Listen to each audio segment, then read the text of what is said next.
ओम नमः शिवाय। शिवलिंग घर में पार्थिव शिवलिंग का जब निर्माण करते हैं तो प्रयास करना चाहिए कि ब्राह्मण सफेद मिट्टी के शिवलिंग का निर्माण करे,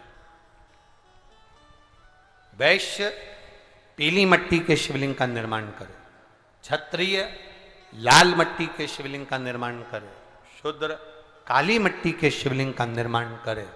और एक बात अच्छे से समझ लें, मान लो ये मिट्टियां हमको ना मिले तो तुम्हारे गांव में, तुम्हारे नगर में, तुम्हारे शहर में, तुम्हारी कॉलोनी में, तुम्हारे गमले में, तुम्हारे पौधे में जो मिट्टी जो कलर की हो, ये नहीं कि हम सफेद ढूंढेंगे, ये नहीं कि हम लाल ढूंढेंगे, ये नहीं कि हम पीली ढूंढेंगे, ये नहीं कि हम काली ढूंढेंगे, जो मिट्टी तुम्हारे गमले में हो, जो मिट्टी तुम्हारे बगीचे में हो, तुम्हारे गांव में, नगर में, खेड़े में हो, उस मिट्टी का भी शिवलिंग का निर्माण हम कर सकते हैं। और पर इतना याद रखें, जब भी शिवलिंग बनाएं अपने हाथ को थाली में रखकर देख लें कि हमारा अंगूठा कहाँ तक जा रहा है। बस उतना बड़ा शिवलिंग का निर्माण हम थाली में करें और उसकी ही आराधना हम करें।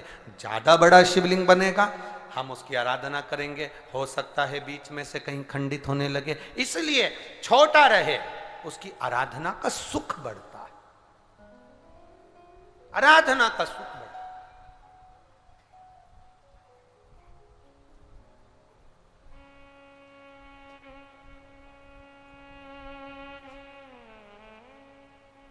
जितने छोटे भगवान होंगे तुम्हारे घर में, आज फैशन है भगवान को रखने का। लोग जाते हैं तीर्थ तो वो घर से बहू कह देती, मम्मी तुम्हारे हाथ के, वो दादी के हाथ के जो भगवान है ना, लड्डू गोपाल, देवी जी, गणेश जी, इतने इतने से, मम्मी थोड़ा बड़ा लेकर आना।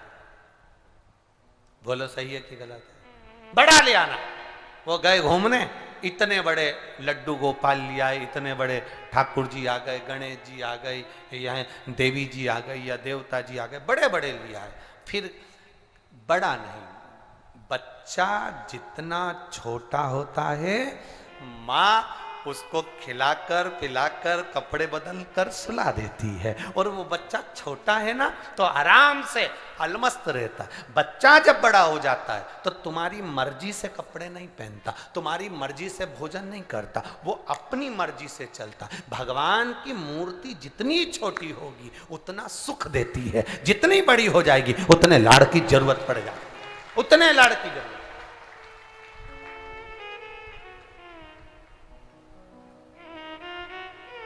जितनी छोटी। अब आप कहोगे गुरुजी तुम इतनी बड़ी बड़ी बातें करते हो, तुम्हारे ठाकुर जी भी तो देखो कितने बड़े हैं।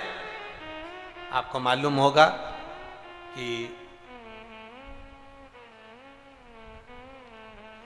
इंदौर में कथा थी, बहुत साल पहले, 20-1 साल पहले की बात होगी, 20-22 साल के पहले की। इंदौर के सेठ जिनके पास में ठाकुर जी थे और उनके कोई गुरुजी, अब गुरुजी तो गुरुजी होते हैं, उन्होंने कह दिया इतनी बड़ी मूर्ति घर में नहीं होना चाहिए।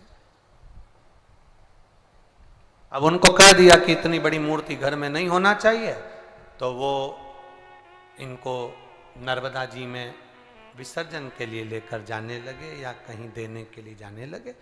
वो हमारे यहाँ कथा में आए थे तो वो अटैची लेकर आए थे, तो पूछ लिया हमने कि इस अटैची को आप कहाँ ले जा रहे हैं, क्या है इसमें? उन्होंने कहा इसमें लड्डू गोपाल हैं ठाकुर जी। हमने कहा कहाँ ले जा रहे हैं? हमारे गुरुजी ने कहा इतनी बड़ी मूर्ति घर में रहती है ना तो तकलीफ होती, इसलिए हम इनको नदी में, नर्मदा जी में छोड़ने के लिए या आश्रम पर किसी के यहाँ देने के लिए जा रहे हैं। तो हमने कह दिया लाडला है, कहाँ इसको नर्मदा के जल में आप छोड़ोगे, हमको दे दो, हमारे साथ कथा में चलता रहे, आनंद से श्रवण करता रहे, भक्ति करता रहे। और क्या चाहिए, लाडला है वो, उसका नाम हमने कल्लू रखा, हमारा कल्लुआ है।